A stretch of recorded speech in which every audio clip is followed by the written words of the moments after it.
1965 की वो जंग जिसमें भारत के खिलाफ अमेरिका भी पाकिस्तान का पूरा साथ दे रहा था। वो जंग जिसमें Abdul Hamid, major Ranjit Dayal, lieutenant A B Tarapore जैसे योद्धाओं ने अपनी बहादुरी और मुल्क से मोहब्बत का नया इतिहास लिखा।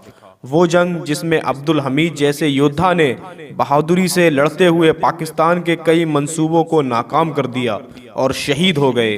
वो जंग जिसमें पाकिस्तान के उस वक्त के सबसे करीबी दोस्त अमेरिका ने पाकिस्तान की हर वो मदद की जो एक देश को, एक फौज को जंग के वक्त चाहिए होती है। और इतना ही नहीं, 1965 की उस जंग में अमेरिका ने भारत को ये धमकी भी दे डाली कि अगर उसने पाकिस्तान के साथ समझौता नहीं किया तो अमेरिका से जाने वाला गेहूं भारत के लिए बंद कर दिया जाएगा।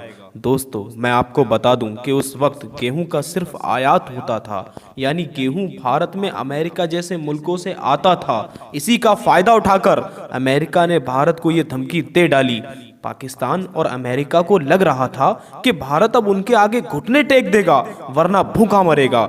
लेकिन अमेरिका और पाकिस्तान नहीं जानते थे कि भारत के पास जंग में लड़ने वाले, हथियारों से लड़ने वाले योद्धाओं के अलावा जमीन पर हल से लड़ने वाले योद्धा पंजाब, हरियाणा और पश्चिमी उत्तर प्रदेश के किसान भी मौजूद हैं। अमेरिका की इस धमकी को उस वक्त भारत के दूसरे प्रधानमंत्री, जो कि लाल बहादुर शास्त्री जी थे, उन्होंने सुना तो अमेरिका की इस धमकी पर ध्यान नहीं दिया और उन्होंने भारत के कुशल कृषि वैज्ञानिकों के साथ ये फैसला लिया कि भारत अब अमेरिका से गेहूं नहीं खरीदेगा बल्कि खुद अपने ही देश में गेहूं की खेती करेगा।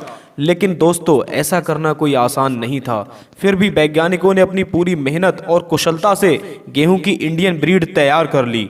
बीज के बनने के बाद अब सबसे बड़ी चुनौती ये थी कि इस नए बीज, नई फसल करने का रिस्क कौन लेगा, इसकी जिम्मेदारी कौन लेगा। उस वक्त फायदा और नुकसान दोनों की परवाह ना करते हुए सबसे आगे आए पंजाब, हरियाणा और पश्चिमी उत्तर प्रदेश के किसान। वहां के किसानों का ये कहना था कि हम हर मुश्किल से लड़कर स्वदेशी गेहूं का उत्पादन करेंगे। दोस्तों, वैज्ञानिकों के द्वारा बनाए गए उस बीज से हरियाणा, पंजाब और उत्तर प्रदेश के किसानों ने खेती पूरी मेहनत के साथ शुरू कर दी और इसका नतीजा ये निकला कि जब फसल तैयार हुई तो उसको रखने के लिए देश में अनाजों के भंडार कम पड़ गए और हालात ऐसे हो गए कि सरकार को सभी सरकारी स्कूलों को अवकाश घोषित करके उन्हें अनाज के गोदामों में तब्दील करना पड़ा।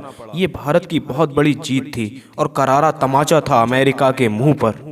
प्रधानमंत्री लाल बहादुर शास्त्री जी, जो कि बहादुर और शास्त्री दोनों ही थे, उन्होंने अमेरिका की उस धमकी का ऐसा जवाब दिया कि अमेरिका को भारतीय किसानों और वैज्ञानिकों के आगे शर्मिंदा होना पड़ा।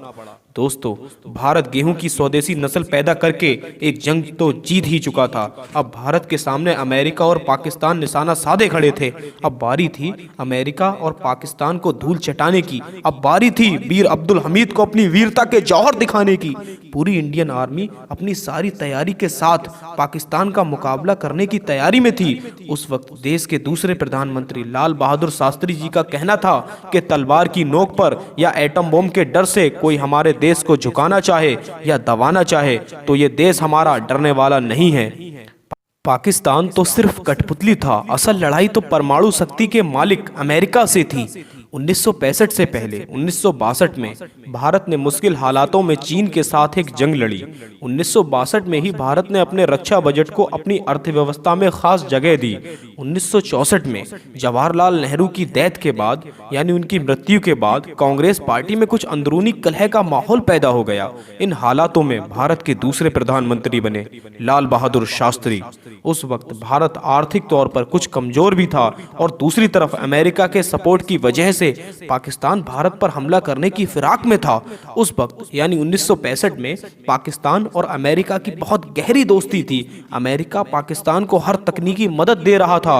अमेरिका की इस मेहरबानी में आकर पाकिस्तान को ये लग रहा था कि वो अमेरिका के साथ मिलकर भारत को हरा सकता है। 1965 में कच्छ में दोनों देशों की सेनाओं में मुठभेड़ हुई और उसकी वजह थी बॉर्डर फाइट। फिर दोनों देशों ने बातचीत करने का फैसला लिया और पाकिस्तान को लगा कि भारत पर थोड़ा सा भी दबाव डालने के बाद किसी भी मुद्दे पर बातचीत मुमकिन है। पाकिस्तान की इसी सोच के साथ शुरू हुआ ऑपरेशन जिब्राल्टर। कश्मीर घाटी में पाकिस्तानी फौजियों ने घुसपैठ शुरू कर दी और भारत और पाकिस्तान के बीच भारी तनाव पैदा हो गया। ऑपरेशन जिब्राल्टर की जवाबी कार्यवाही में भारत ने ने ऑपरेशन बक्सी स्टार्ट किया, जिसकी कमान मेजर रंजीत दयाल ने संभाली और ऑपरेशन जिब्राल्टर फेल हो गया। इसके बाद पाकिस्तान की तरफ से कई ऑपरेशन चलाए गए, लेकिन भारतीय सेना ने उन सभी को फेल करके उनकी चौकियों पर तिरंगा फहरा दिया। दोस्तों, आपने वीर अब्दुल हमीद का नाम तो ज़रूर सुना होगा। वीर अब्दुल हमीद ने पाकिस्तान के अनगिनत टैंकरों को अकेले ही अपनी 106 रिकॉलिस गन से तबाह कर दिया। उनकी शहादत के बाद उनको भारत सरकार ने परमवीर चक्र से नवाजा।